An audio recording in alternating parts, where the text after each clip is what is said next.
केंद्रीय मंत्री भूपेंद्र यादव का उद्बोधन। 9 वर्षों से तय समय सीमा में काम पूरा किया गया। योजना का लाभ आखिरी व्यक्ति तक पहुंचा है। भारत के 9 वर्ष की यात्रा में हम आगे बढ़ रहे हैं। 2014 के पहले के 10 वर्ष ऐसी सत्ता को देखा जिसे संवैधानिक व्यवस्थाओं पर भरोसा नहीं था। बीजेपी सरकार ने देश के गरीब को सुरक्षा देने का काम किया। पहले की सरकारों में 100 रुपए में 85 रुपए दिल्ली में रुक जाता था। हमारी सरकार ने इस अवरोधक को तोड़ा और जनधन खाते के माध्यम से गरीबों को पाई उन तक पहुंचाई। कोविड की महामारी में हमने स्वदेशी वैक्सीन का निर्माण किया। देश के सभी गरीबों तक वो टीका पहुंचाया। ये है सबका साथ सबका विकास। भूपेंद्र यादव। हमने दुनिया के दूसरे देशों को भी स्वदेशी वैक्सीन दी। देश में एक बड़े वर्ग को देख के रखी है। हम सामान्य रूप से मध्यम वर्गीय और उच्च मध्यम वर्गीय शहरों से आने वाले लोगों को अंदाजा नहीं होता है कि गांव में इसको किस तरीके से एक गरीब महिला के लिए बेबसी का विषय माना जाता है। और इसलिए सरकार ने इस विषय को बड़ी संपूर्णता, शिद्दत के साथ और अंतिम स्तर तक पहुंचाने के लिए इस काम को चलाया और 11 करोड़ 72 लाख 72 लाख। आप जो भी सरकार के विजन को देखेंगे कि अगर गरीब व्यक्ति तक ये विषय पहुंचाना है तो हर गरीब तक पहुंचाना है।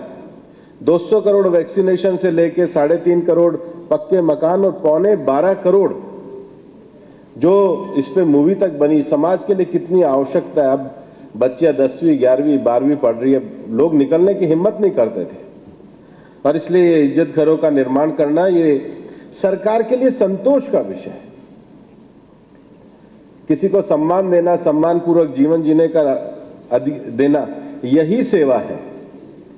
सुशासन से बड़ी ये सेवा है और ये सेवा करने का काम 9 वर्षों में प्रधानमंत्री नरेंद्र मोदी जी के नेतृत्व में सरकार ने करने का काम किया है। और ग्रामीण इलाकों में जहां 2014 में हमारी ये जो रेशो था 39% था, आज हम ओडीएफ के मामले में 100% हुए। ये देश में जिसको हम हर स्कीम्स का सैचुरेशन को किस स्तर तक लेकर के जा सकते हैं। इसमें सोशल अवेयरनेस है, इसमें एग्जीक्यूशन है, इसमें सरकार का कमिटमेंट है, इसमें सरकार की सेवा की भावना और सबसे बड़ी बात नेतृत्व का विजन है। हमारी आवश्यकता देश में किस बात में सबसे जरूरी है। उसके बाद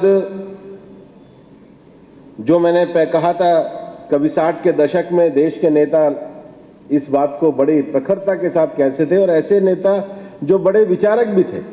और दूसरा विषय पानी का है और पानी, स्वच्छ पानी होना, वरना पानी के कारण कितनी बड़ी बीमारियां भी फैलती हैं। मैं तो राजस्थान के कुछ इलाकों में गांव में घूमता था, समय से पहले दांत पीले हो जाते थे क्योंकि पानी में इतना ज्यादा आयरन और सारी चीजें मिले। पानी को लाना मतलब 15 किलोमीटर 20 किलोमीटर चल करके और पानी को लाना, माने महिला का जीवन केवल यही हो गया है कि पानी ही ढोना है। हमें इन चीजों से, इन विषयों से, इन संकल्पों से इस प्रकार से आगे बढ़ना है कि हमें मनुष्य के जीवन को, विशेष रूप से हमारी बहनों और महिलाओं के जीवन में नया परिवर्तन कैसे ला सकते हैं। और इसलिए ये भी आंकड़ा आप देखिए, 12 करोड़